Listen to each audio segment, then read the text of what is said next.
మాల్వి మల్హోత్రా తోటి ఆమెతోటి ఎఫ్ఐఆర్ పెట్టుకొని వెళ్ళిపోయాడు. తను ఒక 15 కుక్కలు తను పెంచుతున్నాడు, వాటి పోషణ బాధ్యత కూడా నేనే చూసుకోవాల్సి వస్తూ ఉంది అని చెప్పి కూడా చెప్పింది కదా ఆమె. సార్ మనం నమ్మడానికైనా ఉండాలి సార్. మాల్వి మల్హోత్రా రాజ్ తరుణ్ ఎందుకు చేసుకుంటారు సార్? ఆవిడ ఆస్తి ఈయనకన్నా చాలా ఎక్కువ. రాజ్ తరుణ్కి 10 కోట్ల ఆస్తి అంతే. అది కూడా అందులో పాపం ఒక ఇల్లు ఒకటి, అది కూడా ఇది ఆక్రమించేసింది. ఇప్పుడు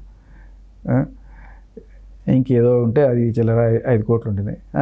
ఆస్తి పక్కన పెట్టండి, ఈయన పెద్ద హీరో ఏమి కాదు కదా, ఏదో యావరేజ్గా ఉంది. ఇప్పుడే కెరీర్ కొంచెం బెటర్లో అవుతుంది. అండ్ ఆవిడ క్లియర్గా మీడియా ముందు చెప్పింది, నాకు ఆయనకి ఎటువంటి సంబంధం లేదు అని చెప్పింది. ఇప్పుడు అంత చెప్పిన ఆవిడ మళ్ళీ సిగ్గు లేకుండా పెళ్లి చేసుకొని ముందుకు వస్తే మీడియా వాళ్ళు నిలదీరా? ఆ మాత్రం కామన్ సెన్స్ అయినా ఉంటుంది కదా ఎవరికైనా. అండ్ ఇంకొకటి ఏంటంటే సార్, ఈ సైకాలజీ ఆలోచించండి. ఇప్పుడు మన Telugu heroes and middle class heroes ఎవరన్నా కూడా ఆయన ఎట్లాంటి వాడైనా కూడా ఆయన పెళ్ళా మాత్రం ఇంటి పట్టు ఉండే వాళ్ళని చూసుకుంటున్నారు కదా. మన పెద్ద హీరోల దగ్గర నుంచి తీసుకోండి, ఎన్టీఆర్ అయినా, రామ్ చరణ్ అయినా, ఇంకా ఎవరైనా పెద్దవాళ్ళు, ఎవరో ఒకళ్ళు 2 ఎక్సెప్షన్ తప్ప జనరల్ సైకాలజీ ఏంటి, ఇంటి పట్టున ఉండే భార్య కోసమే చూసుకుంటారు. ఎల్స్ అట్లీస్ట్ మూవీ నేపథ్యం లేని వాళ్ళనే చూసుకుంటారు. ఎందుకంటే రేపు వేరే వాళ్ళతో ఏదో కిస్సింగ్ సీన్లు అలాంటివి యాక్ట్ చేసినప్పుడు అందరూ అంత ఈజీగా తీసుకోలేరు జనరల్లీ. అంటే ఇక్కడ సమానత్వం ఆ ఇష్యూ వేరే. బట్ మీరు గమనిస్తే సైకాలజీ 90% ఆఫ్ ద హీరోస్, కొంతమంది 10% ఆఫ్ ద హీరోస్ లేదు ఆవిడ స్టారు నేను స్టార్ ఇద్దరం పెళ్లి చేసుకుని అలాంటివి నిలబడిన కూడా లేవు, వాళ్ళు విడాకులు తీసుకుని పొట్లాడుకున్న సుంచి మనం చూసాం. It's a common sense. Raj Tarun మల్హోత్రాని చేసుకోవడం అనేది ఇంపాసిబుల్ థింగ్. ఆయన చేసుకుంటే ఒక పద్ధతైన ఇంట్లో ఉండే అమ్మాయినో, లేకపోతే మూవీ నేపథ్యం లేని అమ్మాయినో, ఓ బిజినెస్ అయినా, లేకపోతే జాబ్ చేసే చెప్పలేం కదా. అది అతని ఇష్టం, ఎవరిని చేసుకోవాలి ఏంటి అనేది మనం చెప్పలేం కాబట్టి కాదు. నేను ఇంటర్వ్యూ చేసినప్పుడు తను మాట్లాడిన మాట సార్ అది.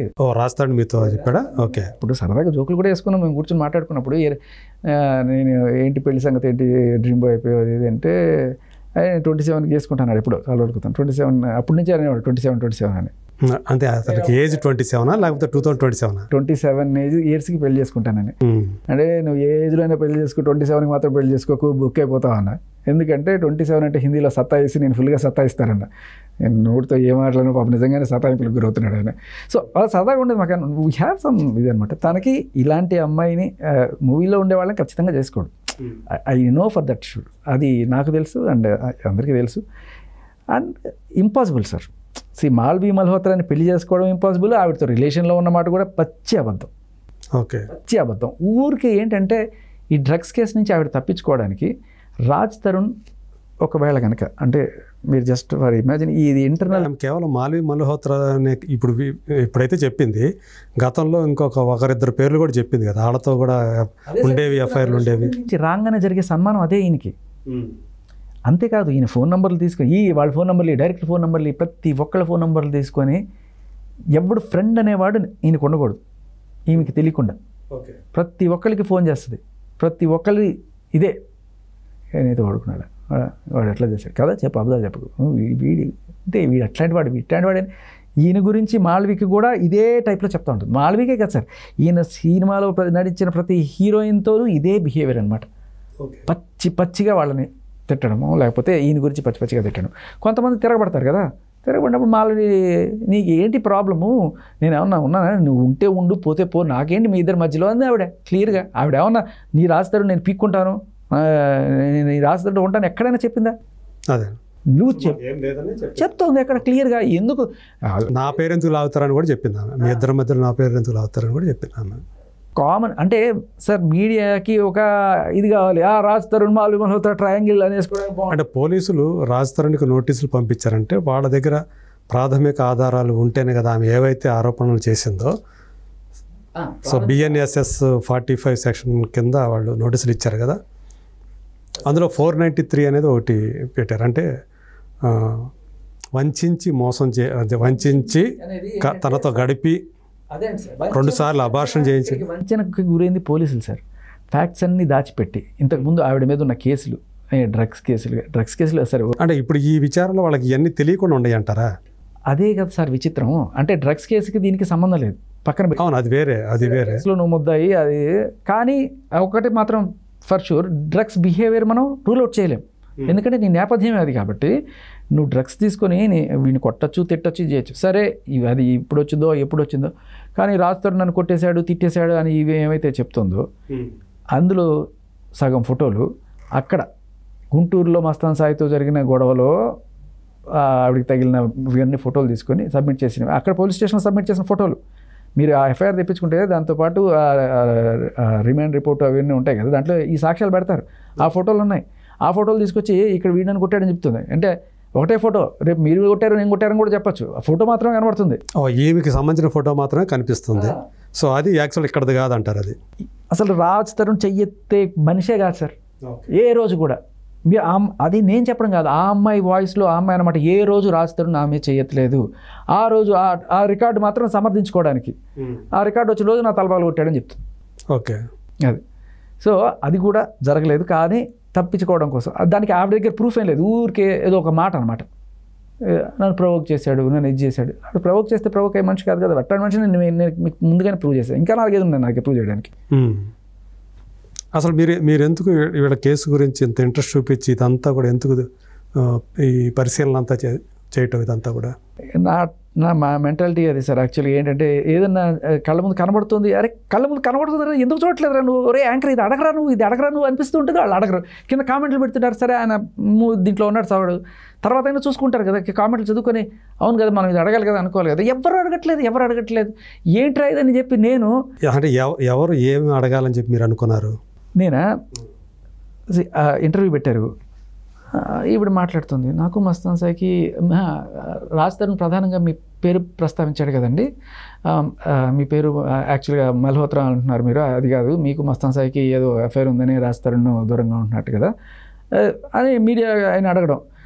నాకు మస్తాన్ సాయికి ఏంటండి, మస్తాన్ సాయి నేను మంచి ఫ్రెండ్స్ అండి, మీరు అట్లా అనుకుంటే ఎట్లా అంటే మస్తాన్ సాయికి ఫోన్ చేయండి అంటే సరే అని చెప్పి మస్తాన్ సాయికి ఫోన్ చేస్తే ఏంటి మస్తాన్ సాయి మనకేమైనా ఉందా అంటే చిచి మనకేమో మన మంచి ఫ్రెండ్స్ కదా అంటే మా మధ్య ఏదో చిన్న గొడవ ఉందండి, అదేదో చిన్న కేసు అంటే ఏంటంటే రేపు ఉండి అటెంప్ట్ మరి చాలా చిన్న కేసులు సార్, చాలా చిన్న కేసులు కదా అవి. ఇప్పుడు జేబు దొంగతనం అంటే చాలా అది ఉరిదీసే కేసు, డ్రగ్స్ ఇవన్నీ చాలా చిన్న కేసులు. సో వాళ్ళిద్దరి మధ్య ఉన్న కేసు అదనమాట, చిన్న కేసులు అంటే అని చెప్తే ఈ యాంకర్ ఓకే అంటే అది ఏంటి అని ప్రూవ్ చేయాలి అక్కడ, అదొకటి. ఇలా ఒకటే కాదు, ఇలా వచ్చినప్పుడు ఎలా ఇంకా కేసు ఉందా అయితే ఏంటి అని నేను అక్కడి నుంచి ఎత్తడం మొదలెట్టా. సో మధ్యలో ఎక్కడో గుంటూరు అన్నారు, గుంటూరా ఓకే, గుంటూరులో ఏపీఎస్ తెలియలే, చాలా రోజులు దానికోసం తిరిగా మొత్తం దొరికింది. సో అలా I could get the details. But ఇది ఏంటంటే out right psycho, blackmailing, extortion, దీంతోపాటు డ్రగ్స్, ఇంకా మీకు తెలిసినవి ఇప్పుడు దాకా ఉన్న ఇవే Mastan Sai case and drugs case ఇవే అనుకుంటున్నారు. ఇది కాకుండా అన్నిటికంటే దారుణమైన ప్రూఫ్ సార్ ఇది. అంటే ఇది ఒకటే చాలనుకోండి, దీంట్లో ఆవిడ క్లియర్గా ఈ ఎఫ్ఐఆర్లో నేను చెప్పిందే మళ్ళీ చెప్తున్నాను అవసరం, కానీ ఇది చూడండి, ఇది ఏ ఛానల్లో మీకు చూపించలేదు, ఫస్ట్ టైం మీ ఛానల్ అనుకోండి. ఇది మీకు పంపించాను మీరు. ఓకే, గుంటూరులో న్యూస్, గుంటూరు డిస్ట్రిక్ట్ న్యూస్ ఇది. పెళ్లి చేసుకుంటానని పిలిచి యువతిపై అత్యాచారం. హైదరాబాద్కు చెందిన ఓ యువతి గుంటూరుకు చెందిన మస్తాన్కు పరిచయం అయింది. గత నెల 28న గుంటూరుకు వచ్చి హోటల్లో యువతి ఉన్నారు. పెళ్లి చేసుకుంటాను అని చెప్పావు కదా, చేసుకుందామని ఆ యువత అడిగితే మస్తాన్ నిరాకరించాడు. ఈ విషయంపై వాళ్ళిద్దరికీ ఘర్షణ జరిగింది. దీంతో మస్తాన్ ఆ యువతిని కొట్టి అత్యాచారం చేసి హత్య చేసేందుకు యత్నించగా ఆమె కేకలు వేయడంతో సిబ్బంది వాళ్ళు వచ్చి ఆమెను రక్షించి బాధితులతో పోలీసులకి ఫిర్యాదు అందించారు. ఇది ఓకే, అప్పుడు జరిగినటువంటి ఇది న్యూస్. అది ఎప్పుడు సంవత్సరం ఏమైనా ఉందా దాంట్లో? 2023 మార్చి 31న ఇన్సిడెంట్ జరిగింది. ఇది ఏప్రిల్ 1న వచ్చిందనమాట. అంతా అయిపోయిన తర్వాత సార్ అంత దారుణమైన కేసులు పెట్టి ఇక్కడ ఆవిడ మన పెద్ద మీడియా ముందుకు వచ్చిన అతనికి నాకు ఏం లేదండి, అంత ఉత్తుత్తి తినేయండి అంటే నువ్వు వాడి మీద పెట్టిన కేసు వాడికి తగిన అంటే నిజంగా జరిగింది అదే. వాళ్ళిద్దరికీ సంబంధం ఉంది. ఇది ఆ కేసు అదే ఆమెకి సంబంధించింది అనేది ఎట్లా తెలిసింది మీకు? అది దాంట్లో పేర్లు ఏం లేవు కదా, ఓన్లీ మస్తాన్ పేరు మాత్రమే ఉంది కదా. మస్తాన్ అదే కదా ఆ డేట్, దాని మీకు ఎఫ్ఐఆర్ ఉంది కదా క్లియర్గా, ఎఫ్ఐఆర్ అండ్ రిమాండ్ రిపోర్ట్ ఉంది కదా. ఓకే, చాలా క్లియర్గా ఉంది కదా, మీకు ఇది చూసుకోండి. మీకు ఇప్పుడు ఎఫ్ఐఆర్ కూడా చదువుతాను, మీకు ఇప్పుడు కావాలంటే మీరు కంప్లీట్ చెక్ చేసుకోవచ్చు. ఎందుకంటే మనకు తెలిసిందే కదా మీడియాలో అమ్మాయిల పేర్లు వేయరు, సో అందుకని ఇది మస్తాన్ పేరు వేశారు కాబట్టి ఇంకా ఇట్స్ సో దానికి క్లియర్గా అది ఇదే కేసు అనేది. సో ఈ దీంట్లో ఆవిడ క్లియర్గా రాసింది, నాకు మస్తానికి ఇతను పరిచయం చేశాడు, ఉన్నితిరెడ్డి పరిచయం చేశాడు, అంటే A1 డ్రగ్స్ ముద్దే పరిచయం చేసిన తర్వాత ఇద్దరం కలిసి ఒక 4 రోజులు తిరిగాము. తర్వాత నేను అతని లవ్ని యాక్సెప్ట్ చేశాను, అతని లవ్ ప్రపోజ్ చేస్తే. ఇప్పుడు రాజధానితో రిలేషన్లో ఉన్నానని మనకి చెప్తూ బొంకుతున్న అబద్ధాల్లో ఎట్లా ఒప్పుకుంటారు సార్ ఒకళ్ళతో లవ్లో ఉండి? సరే 4-5 ఒకటేసారి లవ్లో ఉండే అమ్మాయినే అనుకుందాం అప్పటికి, పోనీ. అయితే అప్పుడు ఏముంది, తర్వాత ఒప్పుకున్న తర్వాత మా ఇంటికి వచ్చేవాడు.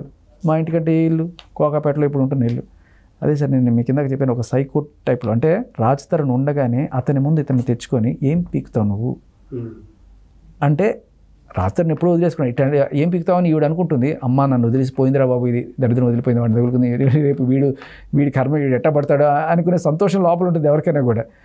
ఆవిడ ఈగో సాటిస్ఫాక్షన్ అంటే, వీడి ముందు నేను వేరే వాడు తిరుగుతున్నా, వీడు నోరు మూసుకొని కక్కువ చేస్తున్నాడు, ఇది ఆవిడ సాటిస్ఫాక్షన్ అనమాట.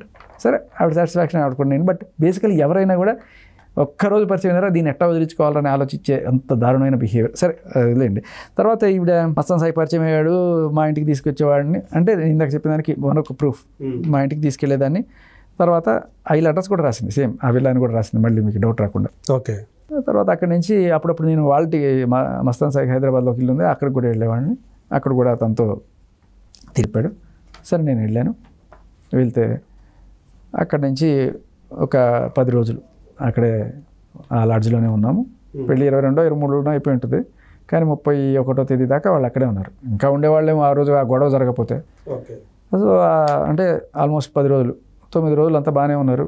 నవరాత్రులు గడిపిన తర్వాత 10వ రోజు ఆవిడకి మరి అంటే అప్పటిదాకా రోజు ఇదే జరుగుతుంటుంది. పాపం మనోడికి కూడా సన్మానం సేమ్. 10 రోజు తిరగబడ్డాడు, గొడవైంది.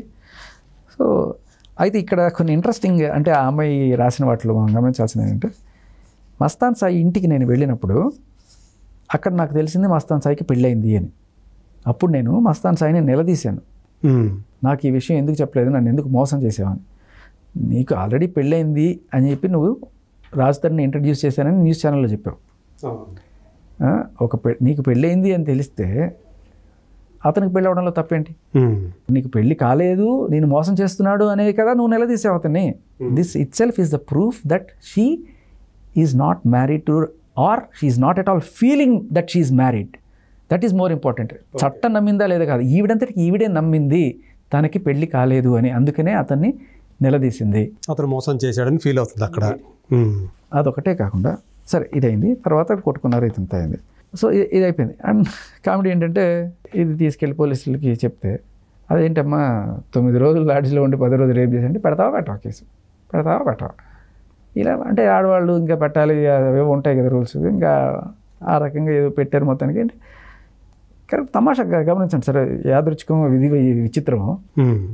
కేసు అంటే 31వ తేదీ తర్వాత ఏప్రిల్ 1 పోలీసులతో ఏప్రిల్ ఫుల్ ఆడుకుంది ఆవిడ. ఓకే, అంతే కదా. ఇప్పుడు వచ్చి నాకు ఆయనకి ఏం లేదండి మేమంతా బాగానే ఉన్నాం అంటే, నువ్వు పెట్టింది ఏంటి, రేప్ కేసు మర్డర్ కేసులు పెట్టేసి ఏం లేదంటే, అంటే ఒక్కసారి మీ వ్యూ చెప్పండి సార్ దీని మీద. నేను ఒకసారి నేనేమన్నా అది నిజమా, ఇప్పుడు అది జరిగింది అయితే ఎవరు కూడా దాన్ని ఆ బిహేవియర్ని యాక్సెప్ట్ చేయరు కదా.